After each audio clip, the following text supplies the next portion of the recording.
当时还是用手写的，这个还没有打字啊，很多了，我会很仔细的来写。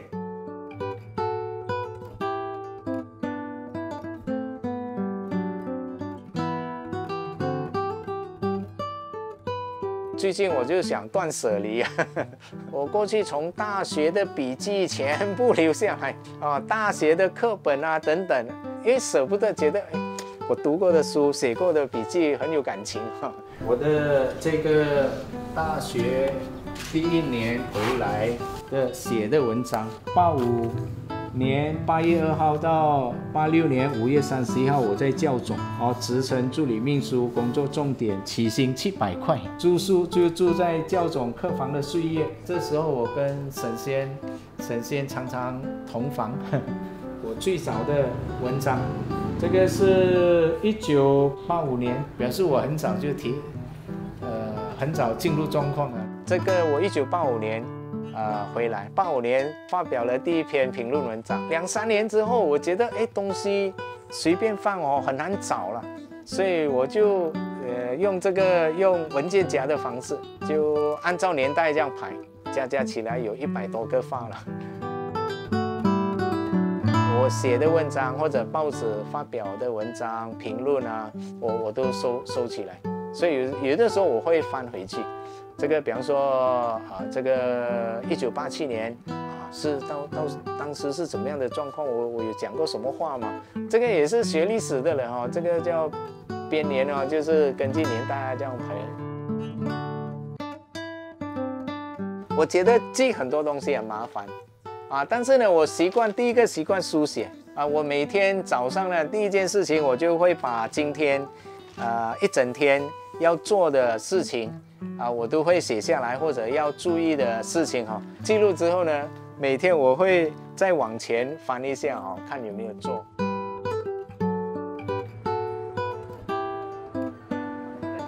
对，不过现在书店也不容易经营了对，就建筑艺术这些，那有时候我也会买像这种宋徽宗、八大山人这种，所以我的范围很广。我觉得逛书店是一种乐趣。现在很多人讲，哎呀，就不用逛书店了上网就可以订了。那我觉得还是去看看摸一下这样那个有它的乐趣了，跟上网对着电脑还是有一点不一样。这个印度教的书它都会摆在这里。2019年香港风暴。但最近我发现这本书了，我到一个英文独立书店就看那个规模不大但是呢那个书种很特别，我就看到这本 Annual Report 1949年我就讲这个非常有意思，因为它这个是 Federation of Malaya 马来亚联邦。我们讲马来亚联邦都是历史课本读的马来亚联邦，感觉这个很遥远的。忽然间我讲看到这一本1949年，当然最重要是代表那个时代那个时候的政府怎么样看社会政经文教。我大概翻了一下，觉得很好，但是很贵。收一本很有价值的书很重要的资料，我觉得还可以。如果像过去每个人都翻报纸嘛但是翻报纸你可能可以翻成一个政治评论员，你也可能只是一个休闲打发时间的一个阅读方式。一个学者、一个研究者跟一个打发时间的人，他读书的方式是不一样的。有时候是看你为何阅读，那么那不同的目的、不同的角度的时候，那阅读的方法会不同。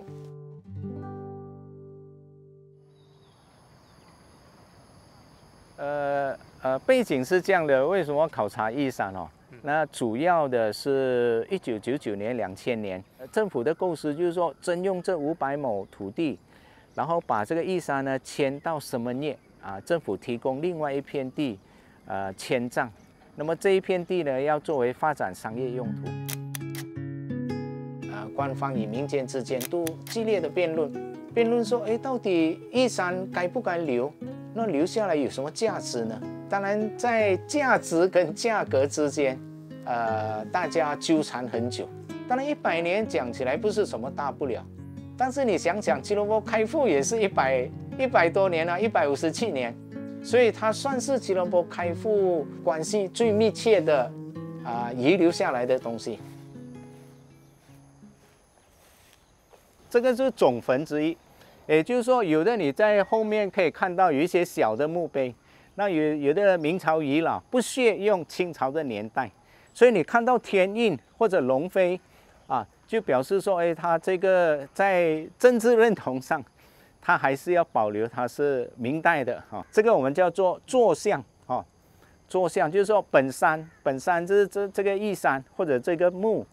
它的方位是什么？华人义山通常不会种很多树，因为种很多树它很麻烦，万一他安葬的时候他要转左转右这样义山是露天资料中心，那相对于其他不同宗教的墓葬文化，华人墓碑资料最丰富。所以如果是研究墓碑，它实际上研究不管是家族史、地方社区发展史，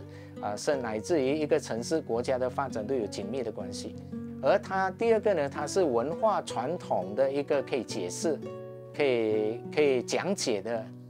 活的例子。这个是甲必丹叶亚来的墓园，华人传统来讲左尊右卑，这个是叶亚来的太太你看他这里用前清高峰这个贡人特授甲必丹夫人，那么这个呢是他的子孙的名单这个相当进步呢，就是把女儿孙女的名字全部放进去。那如果更早的时候，他们没有机会出现所以是年代的一个变化。我们处在一个相对被动的位置，很多时候我们都在事情发生了要来抢救。当然我们都希望说未来实际上在后期呢也不断的有一些主动性，我们不是等某一样东西或者某一个文物等等要被拆除了，要被摧毁了，我们才来抢救。坦白讲我们投入其中我们就感觉到跟这个时代紧密关联。我们所做的东西很多时候也是众人关怀的事情。历史不能重复遗产可能只有一次所以你不保护它，它可能就逝掉了。那再加上吉隆坡马来西亚是一个年轻的城市，所以我们100年对我们来讲很重要。严格讲起来呢，是一直参与其中因为做了第一件，结果第二件事情发生的时候，人家会来联系说，你能不能来帮忙？然后就是这样子，第二件、第三件、第四件跟着来，我们也很习惯了。有什么事情我就人到现场，因为人到现场才能够感受人与人之间对事情的看法等等，然后寻求相互信任。只有相互信任呢，工作才做得比较顺畅。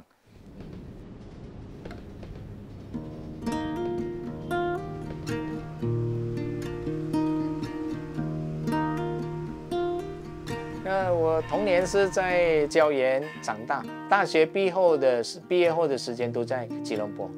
那么在礁岩长大的日子呢，其实就是在礁岩游中园里面嘛。那么家庭一般这个我父亲是拿锄头的，我母亲是割塑胶的，在这样的一个背景，多元种族的背景长大，算是在estate 的孩子了以我们的收入来讲是几乎没有太大的条件所以当时我讲说我想去台湾念书那我父母都觉得很好。实际上我父母都是文盲所以我当然非常感恩了其实我们当时兄弟姐妹对政治很感兴趣了。那么历史呢，常常有很多精彩的部分、精彩的故事。那我个人对历史并不排斥了，即使到今天，我觉得读历史是充满乐趣。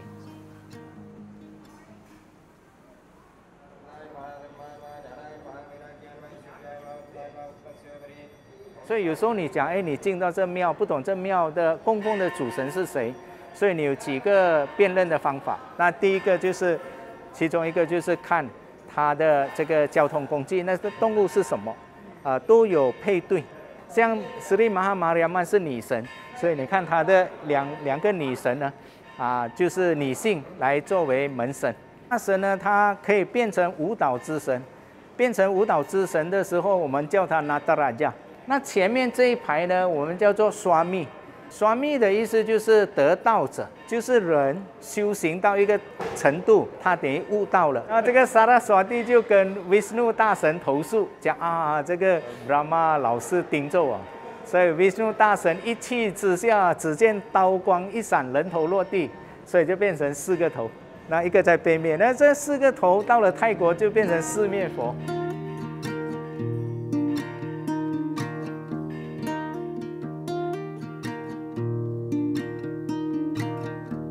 研究的生活是这样，我小学时代到中学时代都在这个研究，塑胶园跟中油园长大。那当时呢，那个背景呢是3大民族生活在一起特别是印度人、马来人都很多。我其实，在研究生活的时候，并没有觉得3大民族生活在一起有什么了不起，觉得我们所接触的环境一生下来就是这个环境，就觉得这个是很自然的事情。一直到我大学毕业出来，来到吉隆坡的时候，才发现到，这个经历很难得咧，而且很珍贵，是很多人不曾有过的。今天我从事印度文化、印度教、印度庙的研究，这个是很重要的一个奠基的基础。我心理上感觉，可能我可以做这个事情。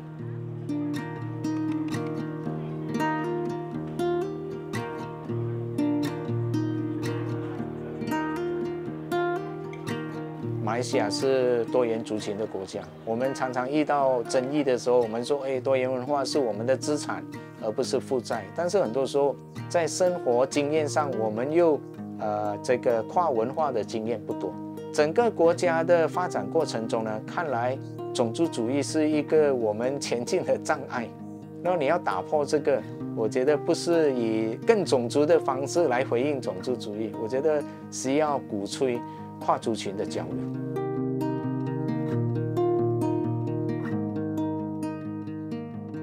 所以有的时候我们当然注重本身的文化是应该的，但是也不需要因为这样排斥其他文化，或者是没有去欣赏其他文化的精彩的部分。那我觉得欣赏印度教呢，不影响我对中华文化的热爱我可以学这个，也可以学那个那我觉得它开拓我们的这个视野。